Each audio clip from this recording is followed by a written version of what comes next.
Okay, I'm going to be tying a split wing bomber. So all I do is wrap my thread on right to the point of the hook there, a little past.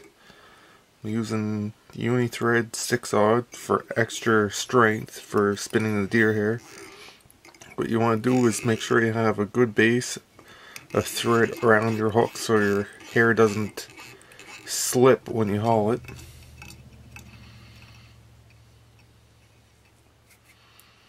I'm already using pre-stacked calf tail. Calf tail for bombers and split wings you want to have nice and straight, not really curly. It's a lot easier to stack, a lot easier to do the wings.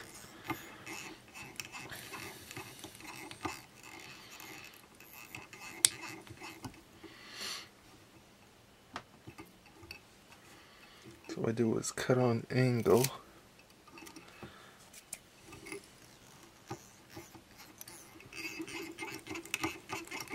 For the tail.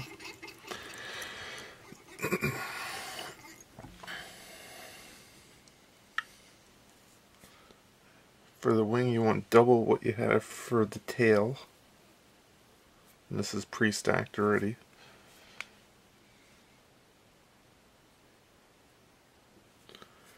So you want to go a little further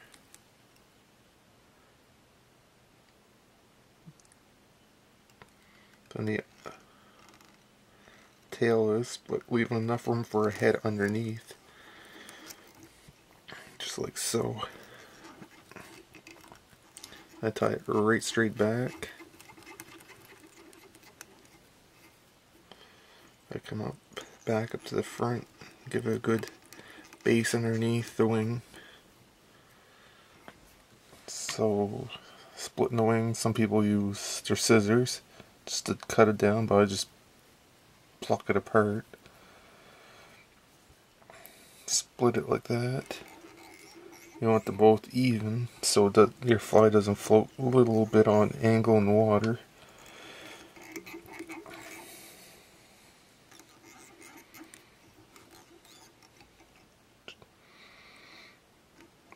Give it another little base so she flares out pretty good.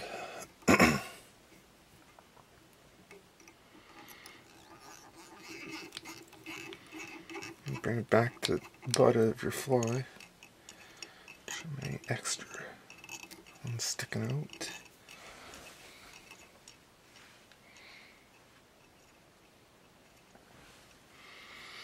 I am using for hackle a grade 2 Metz saddle. It gives you real good quality hackle for your fly, and you want your hackles probably about 1.5 gaps of your fly, which is good.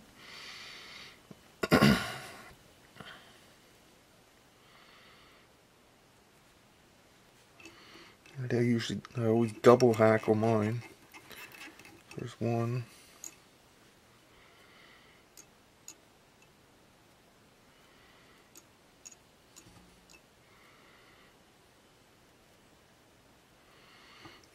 Two.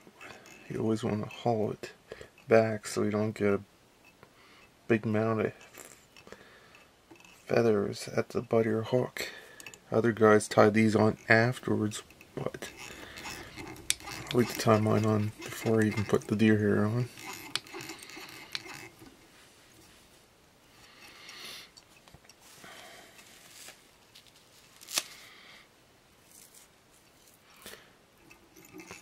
Again, you need to put deer hair on. 2 good wraps and haul. It flares up. Bring your thread through it, haul back, packing it.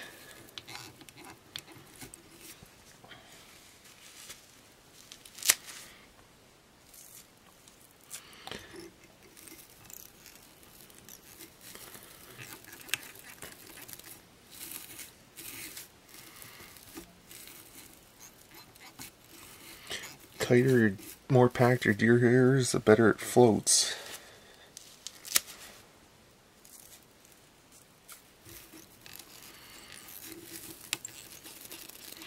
But if it's too packed, then you can't get your hackle down into around your hook.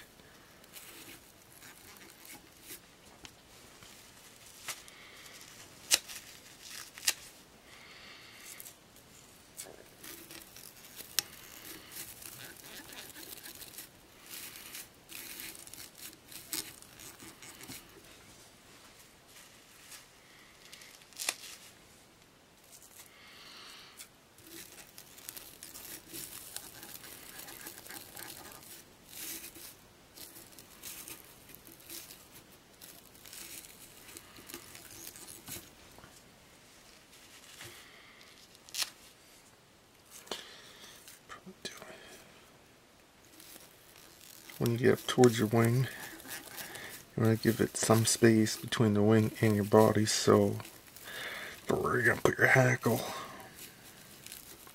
There. And hackle guards would work really good here to protect your hackle from your deer hair.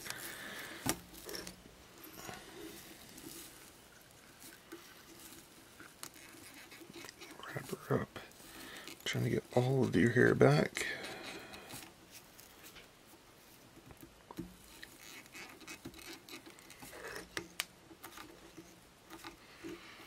Tie her off. Time to trim her.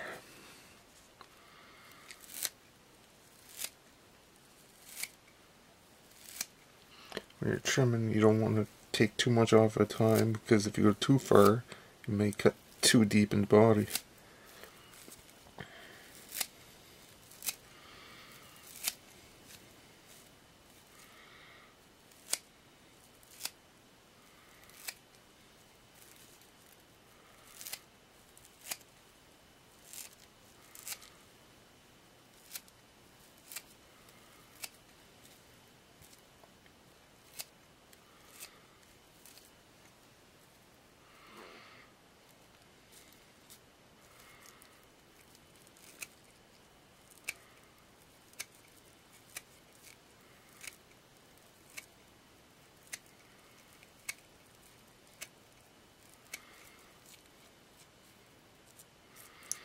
Just make sure when you trim this off, you haul it away from your hackle so you don't cut your hackle and have to tie it in afterwards.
It would help if I had a rotating vise, which I don't.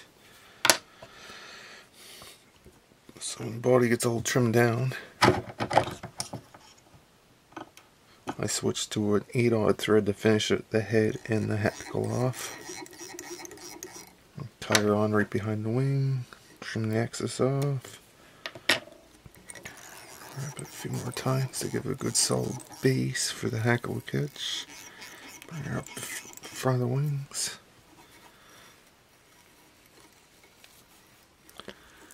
Now to tie in the hackle, I usually go 5 wraps through the body, making sure I haul it good and tight inside the deer hair. Towards the head I go 3 to 4 times, front behind the wing, just like so. And once to twice, all depends on how much room I left in front.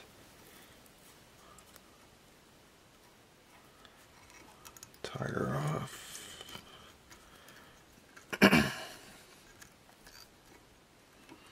Haul everything back.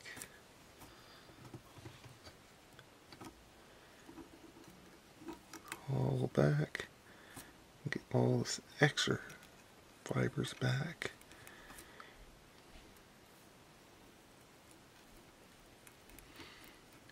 And hackle guards would be really good on this. I like to do it all by hand, so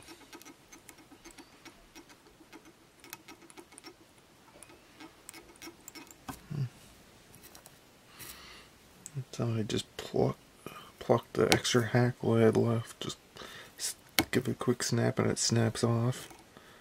And when you tie it back, when you're tying the stem back in, it basically locks into the head. There you go.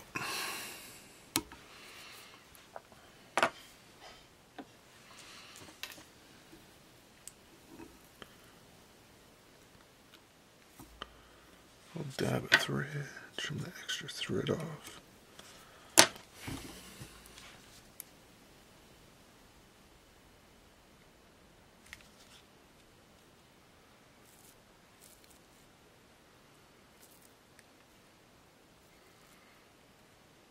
There you go. Trim the extra deer hair that you didn't trim afterwards off, like so.